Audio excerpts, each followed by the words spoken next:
요한복음 18장 33절 38절인데요. 한 절만 읽죠. 18장 37절 말씀 한 절만 읽겠습니다. 시작.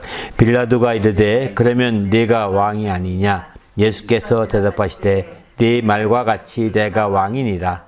내가 이를 위하여 태어났으며 이를 위하여 세상에 왔노라. 노치에 대하여 증언하려 하심이라. 무릇 진리에 속한 자는 내 소리를 듣느니라 하신대. 아멘. 세상에서 꼭 누려야 될 것들 계속 나누고 있는데요. 10번째 말씀입니다. 마지막 시간인데요. 이제 이건 요한복음에서 맨 마지막 요한복음 18장에서 세상이라고 언급한 말씀 가운데 10번째 맨 마지막으로 언급한 말씀입니다. 예수께서 직접 하신 말씀이죠, 다. 근데 예수께서 오늘 아까 읽었던 말씀처럼 내가 세상에 이를 위해서 왔다, 이렇게 표현하십니다. 이를 위해서, 내가 이를 위해서 태어났으며 내가 이를 위하여 세상에 왔나니, 왔다, 이렇게 분명히 말씀하죠.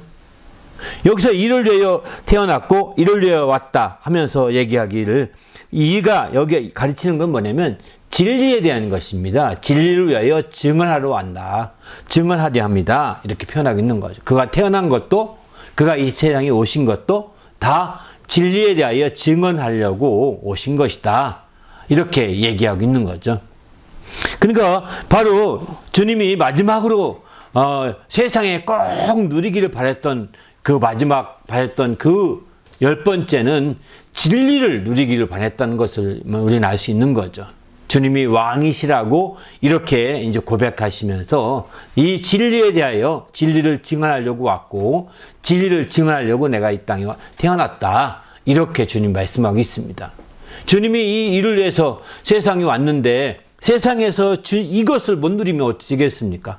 주님이 진리를 누리고 진리를 힘입어 살기를 간절히 원해서 바로 주님께서 이제 진리를 증언하려고 오셨는데, 이것을 우리가 누리지 못한다고 한다면 정말 주님의 놀라운 축복을 우리 스스로가 등한히 여긴 것 다름이 없는 거죠.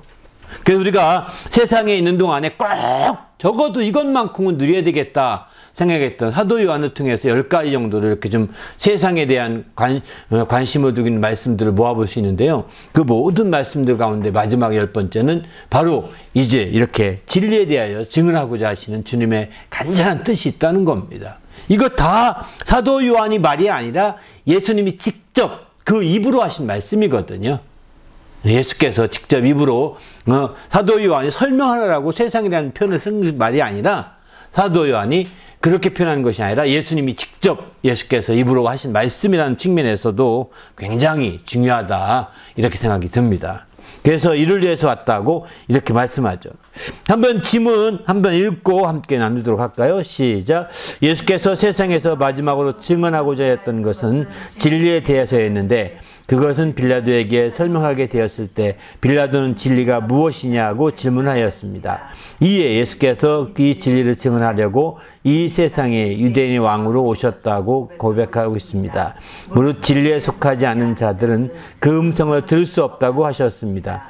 주님은 벌써 참빛 곧 세상에 와서 각 사람에게 비추는 빛으로 세상에 계셨는데 또 세상은 그로 말미암아 지은 바 되었으며 세상이 그 알지 못하였습니다. 이에 그분이 참 땅에 자기 백성이 영접지 않았습니다. 그런 자들이 예수를 죽이려고 했는데 빌라도도 그런 자들 중 하나였습니다. 주님께서 이 세상에 오사 유대인의 왕으로 진리를 이에 우리는 진리를 확실하게 누리며 살아야 합니다. 이제 하나하나 나눠봅시다. 아멘. 진리에 대한 것이죠. 진리라는 것은 참된 것을 의미합니다. 참이죠, 참. 진리와 참은 그래서 같은 표현으로 얘기하는데 진리님이 진리에 대해서 이렇게 말씀하고 있는 거죠. 진리가 무엇이냐?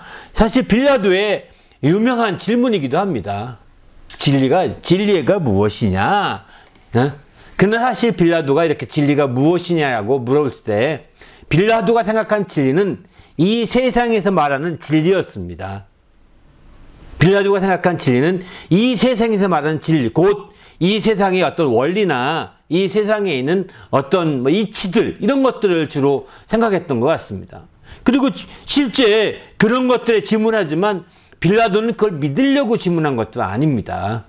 그저 얘기하려다 보니까 그냥 진리를 증언하러 왔다고 하니까 진리가 그럼 뭐냐? 라고 하면서 이렇게 쓱 넘어가려고 한 거죠. 실제 그걸 믿으려고 한 것도 아닌 것을 분명히 알 수 있는 거죠.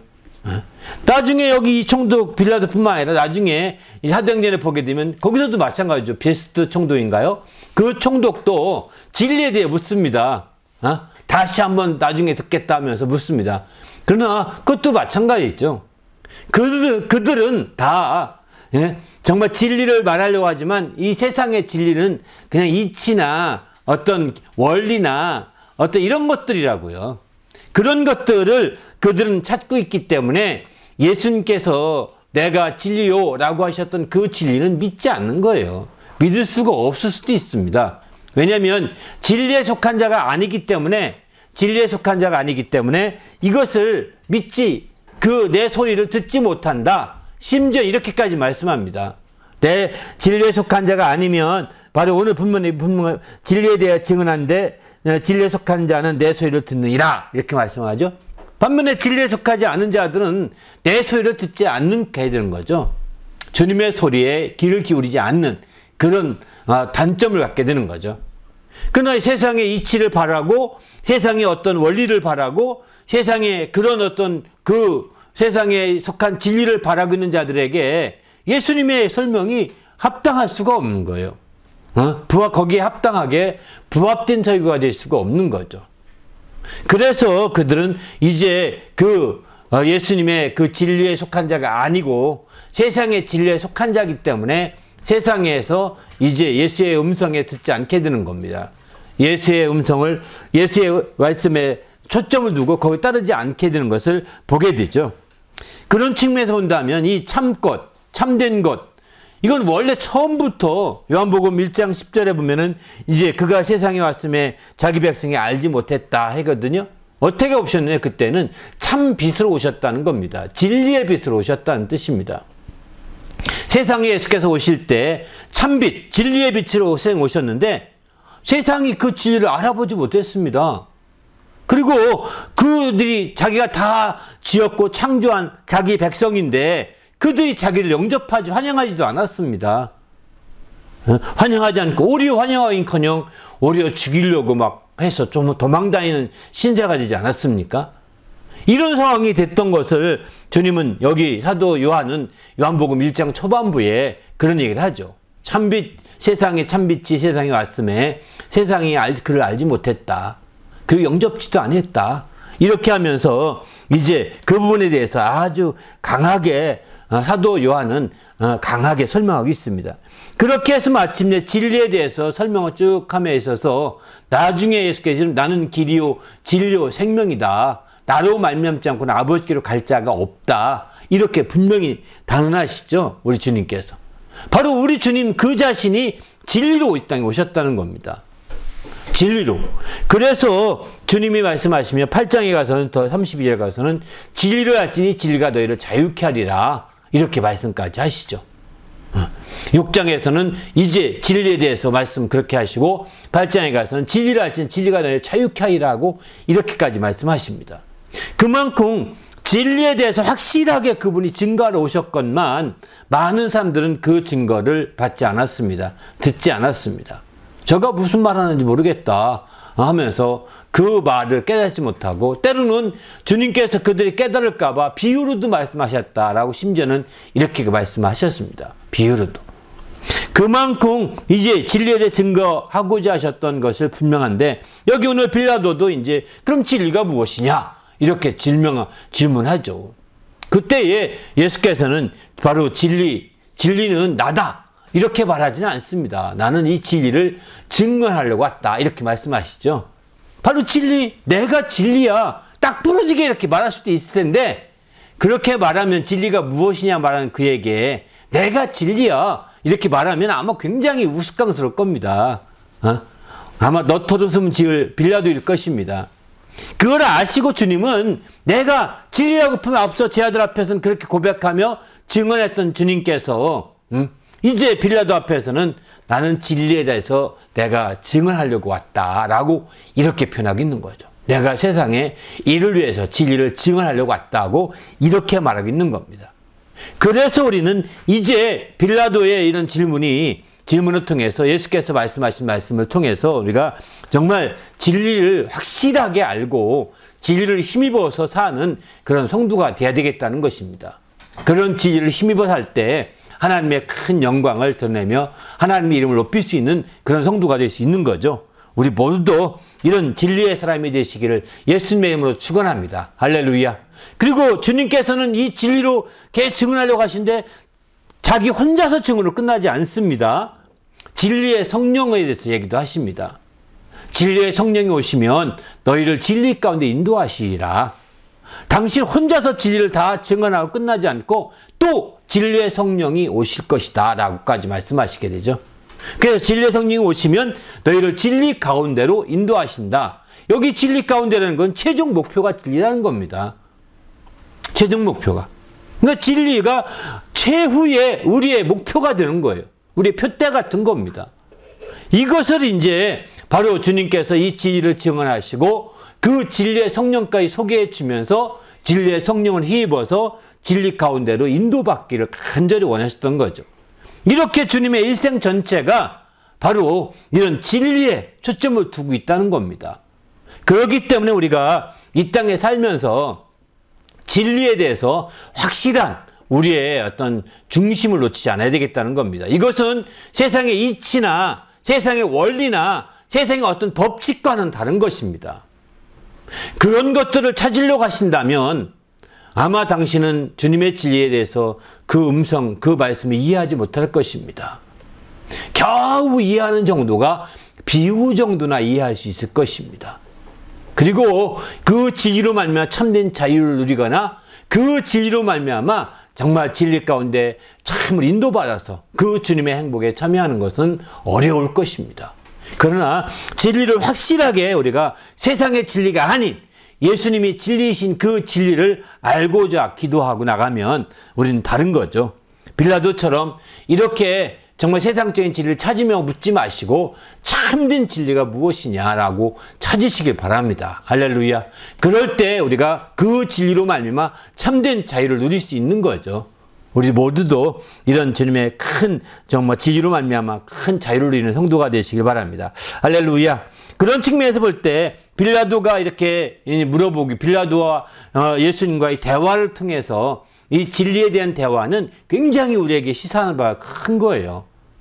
왜? 세상의 대명사, 세상의 권위자잖아요. 빌라도는 총독이니까요. 세상의 권위자가 생각하는 정말 권세자가 생각하는 진리, 또 하늘의 권세자가 생각하는 진리가 큰 차이가 있다는 것을 볼 수가 있는 거죠. 세상의 권세자는 겨우 세상의 이치나 세상의 어떤 법칙이나 세상의 어떤 원리를 찾지만 우리 주님의 그 하늘의 권세자가 가지는 진리는 그런 게 아닙니다. 세상에서 초월하는 것입니다. 그래서 진리를 잘말 표현하면 초월하는 법이라고 표현도 하거든요. 초월하는 법이라. 바로 정말 세상에 있는 모든 걸 다 초월할 수 있습니다. 심지어는 율법까지도 율법은 사망의 법이거든요. 사망의 법까지도 초월하게 되지 않습니까? 우리 주님이 진리이시기 때문에 그래서 초월해서 마침내 부활하시게 되는 거거든요. 바로 진리는 율법의 법도 초월하게 되는 거예요. 그만큼 진리로 인도받는다는 게 얼마나 큰 것인지를 우리는 잘 알 수 있는 거죠. 우리 모두가 이런 진리로 새롭게 정말 무장하시는 성도가 되시길 바랍니다. 오늘 그 빌라도와의 대화를 통해서 우리가 진리에 대해 확실하게 누릴 수 있는 그런 성도가 될 수 있도록 부탁을 드립니다. 할렐루야. 또 1번부터 나와볼까요?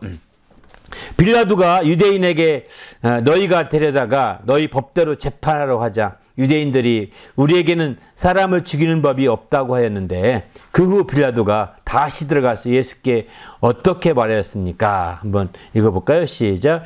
이에 빌라도가 다시 관정에 들어가 예수를 불러 이르되 내가 유대인의 왕이냐? 예.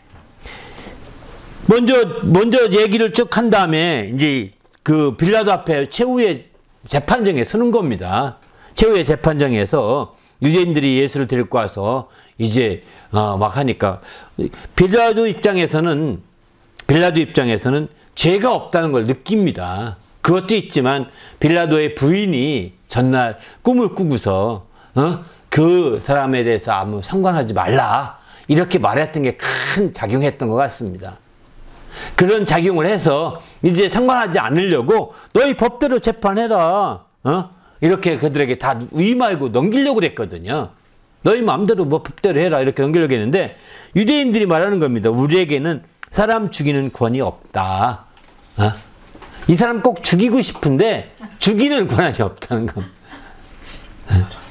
그래서 그 빌라도 넌 죽일 수 있지 않느냐 이러면서 너한테 네가 죽이게 해라. 다시 말해서 사형 선도 언도를 내리라는 거죠. 사형 선고를 하라는 겁니다.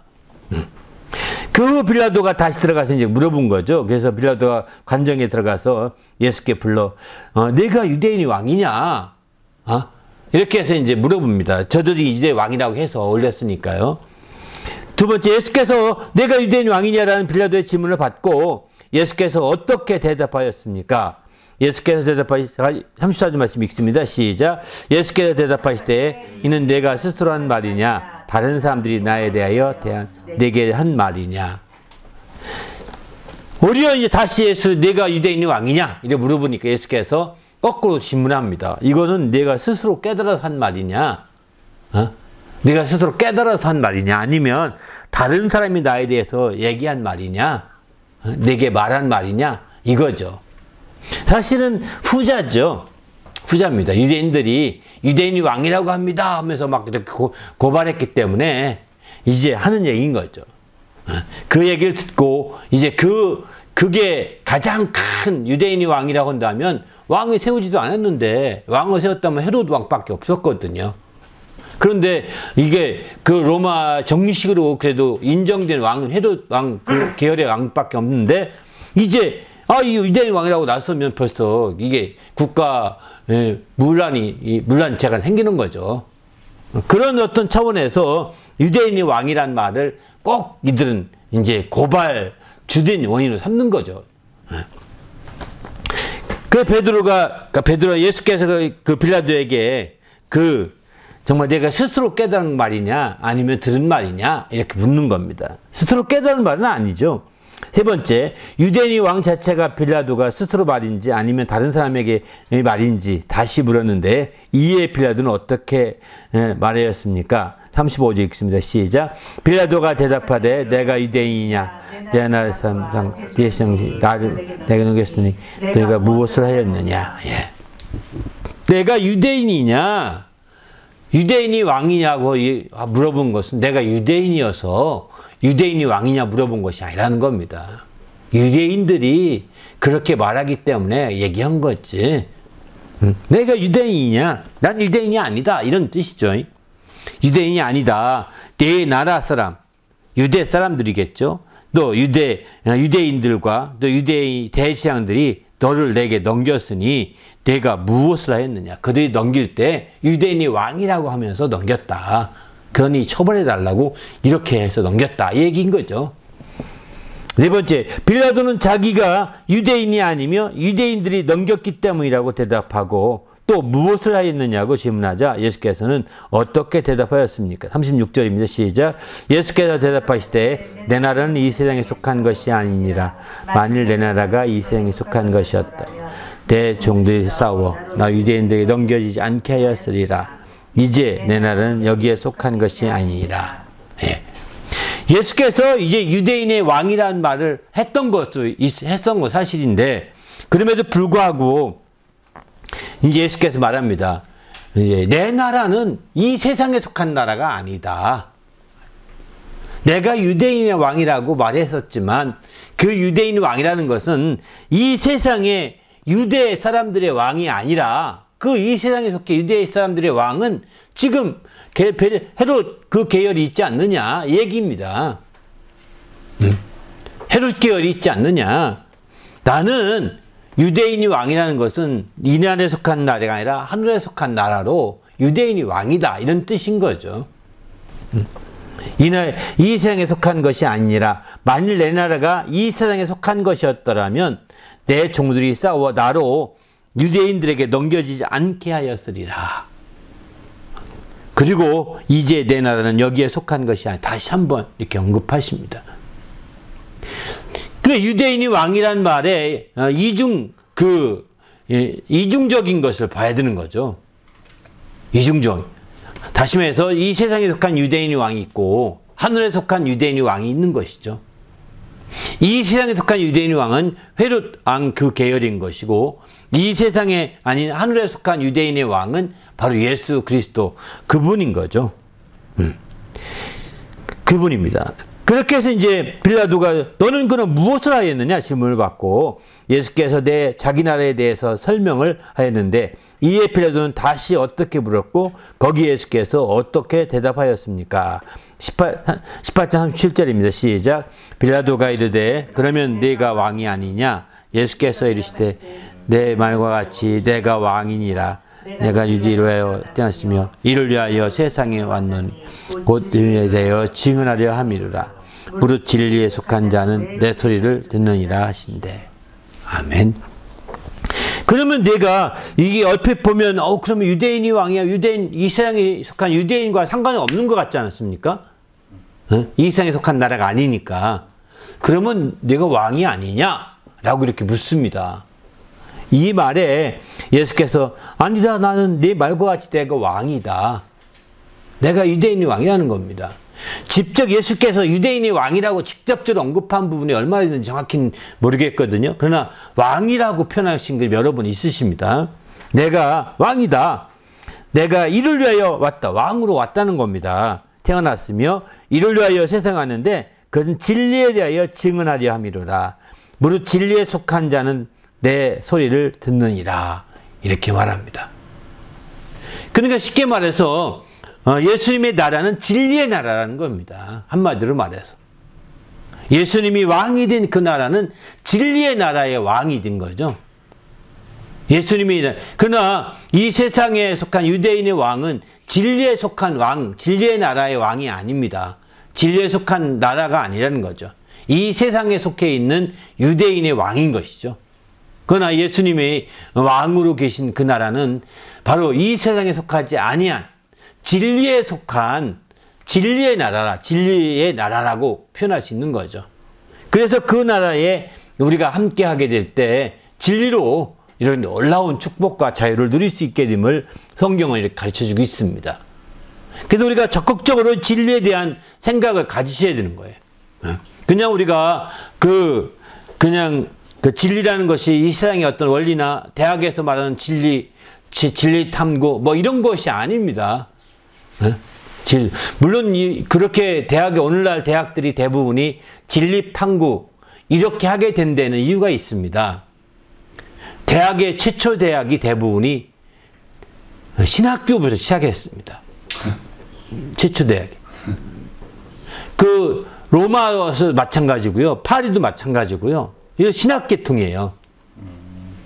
미국도 마찬가지죠. 하버드, 프린스턴 다 그렇죠. 처음에 신학교 거기 성경을 가르치고 진리를 가르쳤고 거기는 진리를 알지 진리가 아니라 자유케 하리라 이런 교훈도 달고 있습니다. 진리는 나의 참빛 뭐 이런 교훈도 다 달고 있습니다. 근데 그것만 딱 떠온 거예요, 한국에서는. 그리고 이제 그 신학교의 어떤 성경을 연구하고 참된 진리를 연구하는 이런 기본적인 마인드가 없는 거예요. 지금 한 500년 됐다고 하는 대학교, 이태리 볼리나 대학인가요? 가장 오래된 대학인가요? 프랑스의 파리 대학이 가장 오래됐나요? 이런 대학도 다 신학부로부터 시작합니다.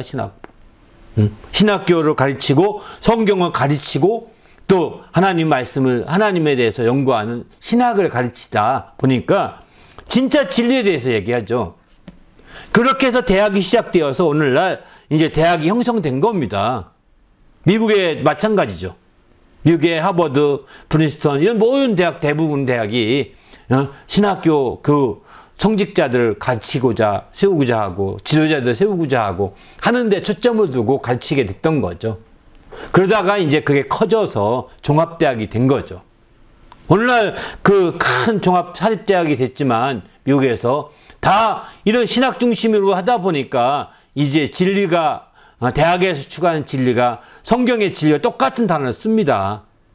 하지만 이제 한국은 그 신학교 배경을 하지 않고 대학을 세웠다 보니까 이제 엉뚱한 쪽으로 나가게 되는 거죠, 사실은.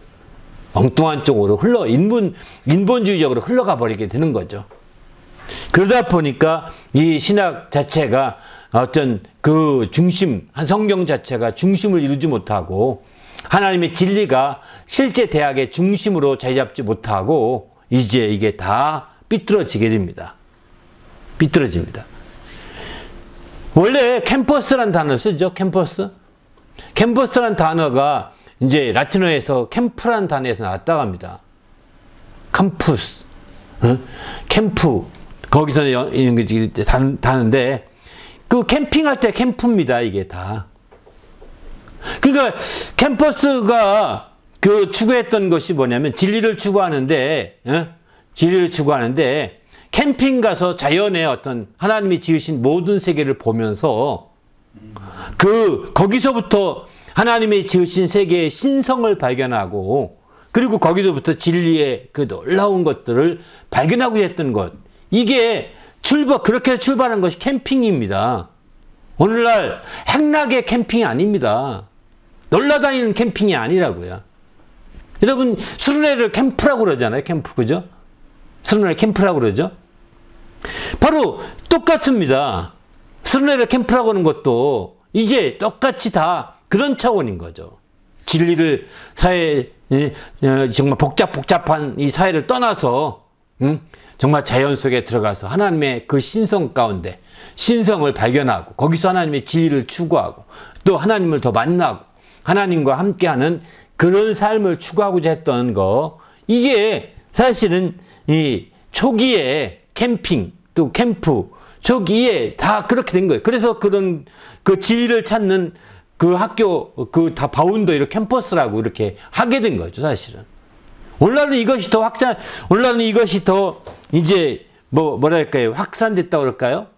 더 뭐랄까 희석돼 가지고 요즘에는 반도체 만드는 거 다 캠퍼스라고 하더라고요.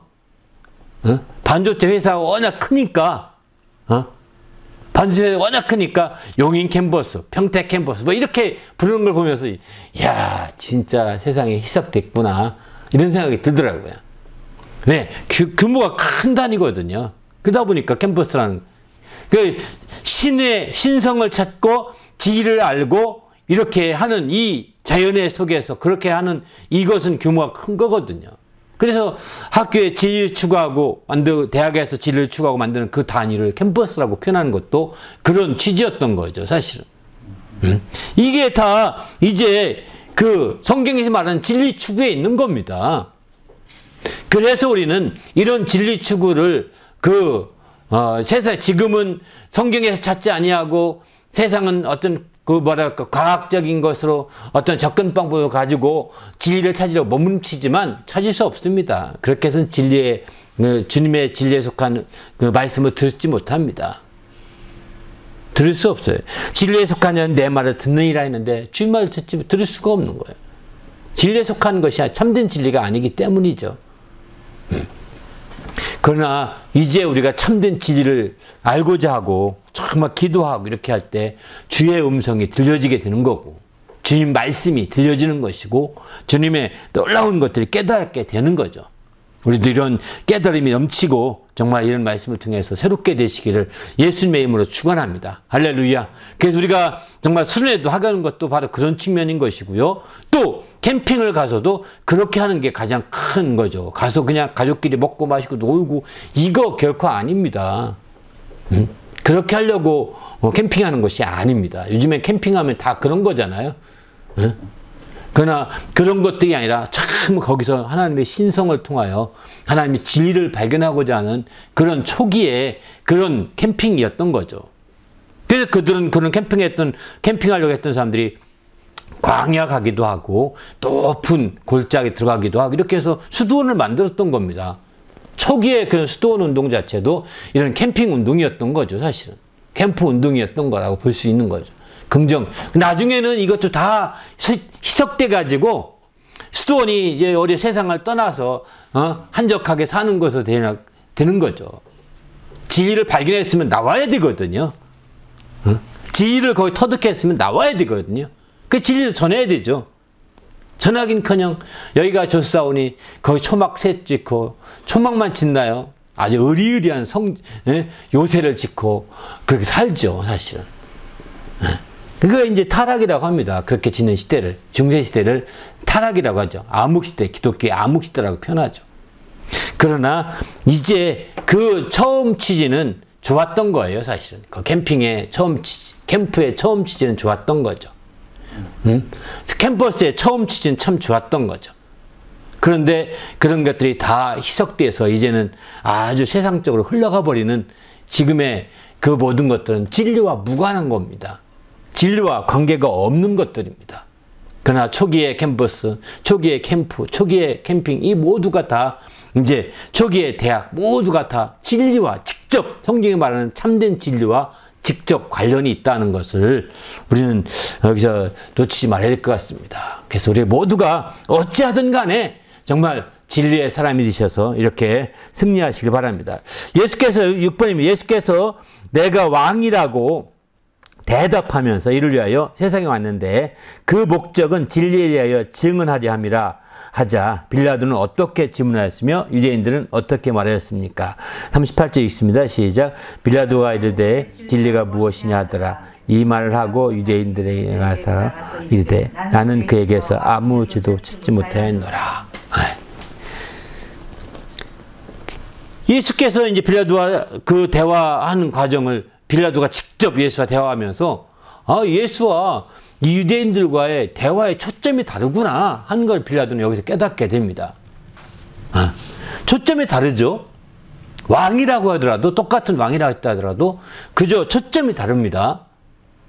그런데 유대인들은 그가 유대인이 왕이라고 자기 지금 헤로드 왕도 있는데 유대인이 왕이라고 했다고 이렇게 하면서 이제 정치적으로 완전히 탄핵하는 거죠. 탄핵시키는 것.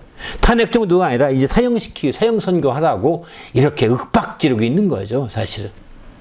그러나 빌라도가 가만히 그에게 신문해 보니까 이제 그는 바로 그런 것이 아니었어요. 내 나라가 이 세상에 속한 것이 아니다. 이거 내 나라가 세상에 속한 나라가 아니다. 나는 왕은 분명 왕이지만 이 세상에 속한 나라가 아니다. 이렇게 분명히 말하게 되면 유대인이 왕이라 했다 하더라도 그것은 비록 헤롯과 같은 왕이 아니라는 것을 보여내주고 있는 거죠. 헤롯과 같은 왕이 아니라 나는 진리에 속한 왕이라고 하는 것을 분명히 얘기하고 있는 거죠. 이것을 알고서 이제 그러면 진리가 무엇이냐 이렇게 질문을 하게 되죠. 그러면서 이제 질문해 놓고 답도 안 듣고 나갑니다. 나가면서 이제 이 말을 하고서 유대인이 나가서 말하기를 나는 그에게서 아무 죄도 찾지 못했다 이렇게 말하죠. 진짜 이 말은 정확한 표현 같아요. 그런데도 불구하고 유대인들이 하도 데모하면서 죽이라고 막 워낙 많은 사람들이 그렇게 외치니까 그냥 내버려 두면 지금 위험할 것 같습니다. 오히려 거꾸로 위험할 것 같아서 이제 그를 죽이도록 이렇게 허락하게 되는 거죠. 선고하게 되는 겁니다. 나눈 말씀 한번 읽어볼까요? 시작. 예수께서 진리에 대하여 증언하게 되자 빌라도가 진리가 무엇이냐고 질문했는데 그것은 믿고자 함이 아니라 국면 전향용이었습니다. 하지만 예수 그리스도께서 참된 진리를 발견하게 될 때 어떻게 말하게 될지 생각해 볼 필요가 있습니다. 주님은 이 진리를 증언하기 위해서 태어났으며 이를 위하여 세상에 왔다고 하였습니다. 이에 우리는 세상에 와서 증언해 주신 진리를 힘입어 살되 진리로 말미암은 자유와 생명을 누리며 살아야 합니다. 누구인께서 이 세상에 오신 것은 이를 위하여 오셨기 때문입니다. 주님이 세상에 오사 진리를 증언하셨는데 그것을 누리고 살아야 주님이 오셨던 일이 헛되지 않게 해야 하는데 그것을 얼마나 누리며 살고 있는지 이야기해 봅시다. 진리를 알지니 진리가 너희를 자유하게 하리라. 그 여자에게 말하되 이제 우리가 믿는 것은 네 말로 아니니 이는 너희들이 친히 듣고 그가 참으로 세상의 구주신 줄을 알미라 하였더라. 아멘. 여기 요한복음 4장 42절 말씀은 우리가 잘 알다시피 우물가 여인에 대한 얘기거든요. 우물가 여인이 앞에 예수께서 증거를 듣고 세상에 구주가 오셨다고 하면서 막 그 증거를 나갑니다. 물동이를 버려두고. 그랬더니 이제 그 여인의 말을 들었던 많은 사람들이 찾아와서 예수의 말씀을 듣습니다. 듣더니 얘기하기를 우리가 이제 믿는 것은 네 말 때문에 믿는 것이 아니라 우리가 직접 친히 듣고 그가 참된 세상의 구주심을 우리가 믿노라고 이렇게 고백하게 되는 거죠. 우리가 흔히들 그렇습니다. 정말 이렇게 직접 듣고 믿어야 되는 거죠. 여러분이 전에 들은 말만 갖고 믿어서는 안 되거든요. 이런다면 설교만 가지고 믿는 것도요, 위험한 일입니다.